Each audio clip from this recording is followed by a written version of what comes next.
अमीर क़तर तमीम बिन हमद सानी ने अक़वाम मुत्तहिदा की जनरल असम्बली में इसराइल के मज़मूम अज़ाइम बेनकाब कर दिए। जनरल असम्बली के सालाना इजलास से खिताब में शेख तमीम बिन हमद सानी ने कहा कि इसराइल मुज़ाकरात की आड़ में सिर्फ अपने सियासी मुखालिफिन को ख़त्म करने की मनसूबाबंदी करता है। उन्होंने मज़ीद कहा कि सहूनी क़यादत ग्रेटर इसराइल के तसव्वुर को अमली जामा पहनाने के लिए जंग को तूल देना चाहती है।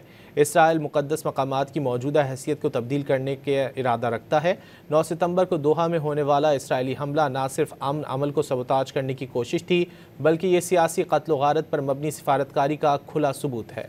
अमीर क़तर तमीम बिन हमद सानी ने अक़वाम मुत्तहिदा की जनरल असम्बली में इसराइल के मज़मूम अज़ाइम बेनकाब कर दिए। जनरल असम्बली के सालाना इजलास से खिताब में शेख तमीम बिन हमद सानी ने कहा कि इसराइल मुज़ाकरात की आड़ में सिर्फ अपने सियासी मुखालिफिन को ख़त्म करने की मनसूबाबंदी करता है। उन्होंने मज़ीद कहा कि सहूनी क़यादत ग्रेटर इसराइल के तसव्वुर को अमली जामा पहनाने के लिए जंग को तूल देना चाहती है। इसराइल मुक़द्दस मकामात की मौजूदा हैसियत को तब्दील करने के इरादा रखता है। 9 सितंबर को दोहा में होने वाला इसराइली हमला न सिर्फ अमन अमल को सबोताज करने की कोशिश थी, बल्कि ये सियासी कत्ल व गारत पर मबनी सिफारतकारी का खुला सबूत है।